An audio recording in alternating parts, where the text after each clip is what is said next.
Picture an ordinary street in South San Jose, California, lined with stucco houses and quiet front yards. It's early summer, 2003.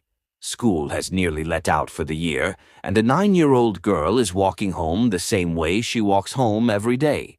She loves the movie Lilo and Stitch. She has a mom, a dad, and an older brother who looks out for her. Nothing about this particular Friday afternoon feels different from any other. By the time the sun sets that day, her name will be on the lips of 100 police officers, hundreds more volunteers, and eventually millions of people who hear her story. Not because she was a victim, although she was, but because of what she did next.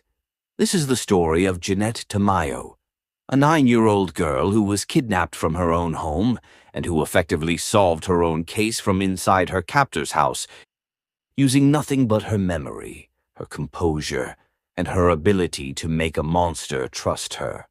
On June 6, 2003, Jeannette Tamayo came home from school like she always did.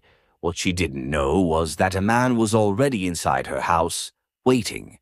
According to later reporting, the man had broken in and spent roughly half an hour alone in the home before Jeannette arrived. When she walked through the door, she found a stranger there. He didn't attack right away. Investigators would later suggest this wasn't a random act of opportunity. The suspect may have had some prior connection to the family, possibly having seen Jeannette before through a mutual acquaintance's household. The man moved his car into the garage. He waited. At around 4:30 that afternoon, Jeannette's mother, Rosalia, and her 15-year-old brother, Pablo, came home. What they walked into was every parent's nightmare: a stranger in their garage and their daughter already inside his car. A struggle broke out immediately. Rosalia and Pablo fought the man with everything they had for close to 10 minutes, by some accounts. It was not a small skirmish. Rosalia would later be treated for facial injuries, including a gash that required stitches. Pablo, only 15, threw himself into the fight to try to save his little sister. Neither of them backed down. But the man was bigger, faster, and desperate. He fought them off, got into the car, and sped away with Jeannette, handcuffed inside a box in the back seat. A neighbor's surveillance camera had caught pieces of it: the man lying in wait, the struggle, the car peeling out of the driveway. It would become one of the case's earliest clues. Within minutes, San Jose police had a description of the suspect, a partial license plate number from Pablo, and a description of the car, a small sedan, the first digit of the plate, a 5. It wasn't much, but it was a start. What followed was one of the largest child abduction responses San Jose had seen. More than 150 officers were pulled into the search. Volunteers papered the neighborhood with flyers bearing Jeannette's photo, a smiling girl, 9 years old, last seen being dragged into a car in her own garage. The Amber Alert system, still relatively new at the time, was activated.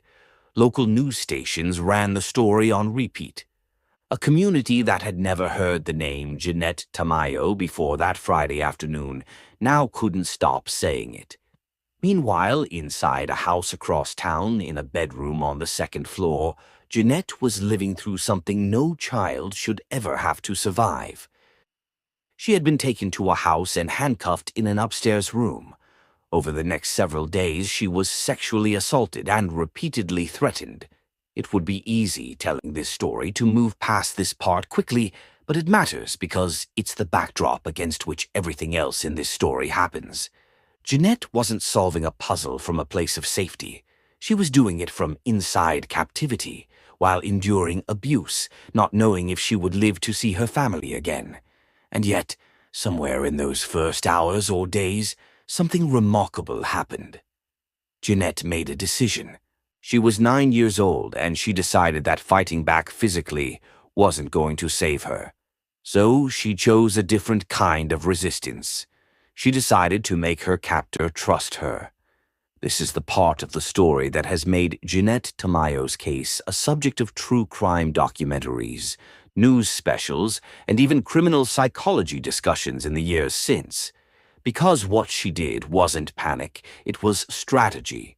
Rather than treating the man holding her as purely an enemy, to escape by force, an impossible task for a 9-year-old against a grown man. Jeannette began treating him, outwardly, with a kind of practiced calm and even warmth. She was polite, she was cooperative. She gave him no reason to see her as a threat or as someone who needed to be silenced permanently. At the same time, while she was performing calmness on the outside, she was working furiously on the inside. She paid attention to everything. The turns the car took when he first drove her away. The layout of the house, the sounds outside the window. Small, specific details that wouldn't mean much to her captor if he noticed her noticing them, but that could mean everything to police later, if she made it that far. She was, in effect, building a mental map and a mental file on the man holding her, all while convincing him she posed no risk. It's worth pausing on how extraordinary this is. Investigators who worked the case later described her composure as something they rarely saw, even in adult survivors of violent crime, let alone a child. One detective would later describe her memory for detail and her presence of mind as remarkable for someone her age, crediting her directly with the speed of the eventual arrest. Somewhere along the way, accounts differ slightly on exact timing. Jeannette also told her captor a detail about her health, that she had asthma. It's not entirely clear why this mattered to him, or whether it was a calculated move on her part to seem more vulnerable and less of a threat, or the beginning of something shifting in him. What we do know is that not long after, his behavior started to change. Of all the details in this case, the one that has stuck with the public more than any other is the pizza. On July 8th, roughly a month into the investigation and her captivity, a cashier at a Little Caesars in San Jose received a phone call. On the other end was a young girl's voice, quiet, shaky, holding back tears. She carefully, deliberately spelled out in address, letter by letter. The cashier, understandably confused, asked who was calling. What that cashier didn't know in the moment was that they were talking to a kidnapped 9-year-old.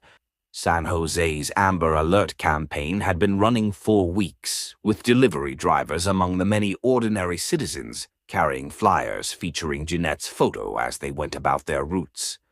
One driver, delivering that very pepperoni pizza to that very house, apparently handed the flyer directly to the man who had kidnapped her without knowing it. By some accounts, the man was shaken. He'd been out in public, moving through a world now papered with the missing child's face, and he just handed that same face unknowingly to the girl's own kidnapper as a piece of paper. Something in him began to crack. Not long after, according to Jeannette's own later recollection, he came upstairs and told her plainly that he was going to have to get rid of her that night. For most of this story, getting rid of her could have meant only one horrifying thing. But instead, in the early hours that followed, he let her go. Jeannette was released not far from East Palo Alto. She had survived over 2 days, some reports suggest closer to 3, in captivity. She was alone, frightened, and finally free, but the ordeal wasn't over. She still needed to get herself to safety and get word to police.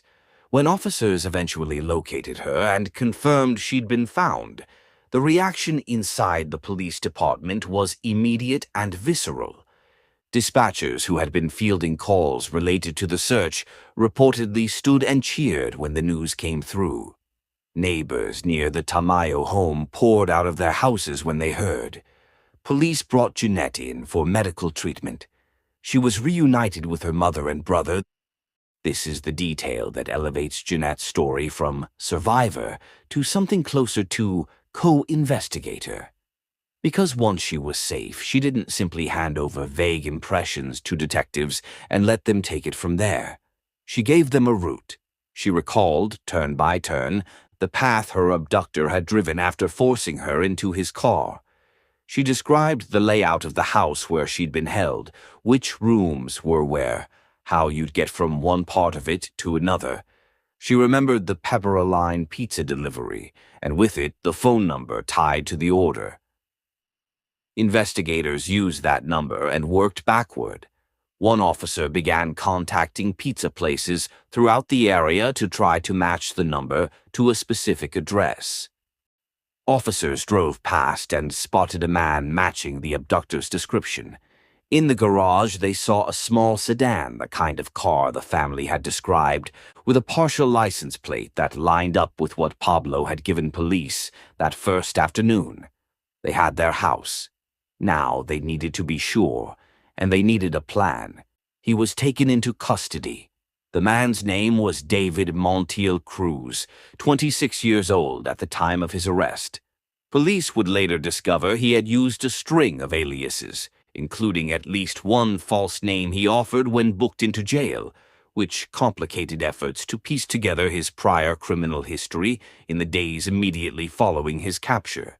Fingerprint analysis was ultimately what confirmed his identity. She thanked the police, the neighbors, and everyone who had searched and prayed. She said in Spanish that her daughter had essentially been given a second life.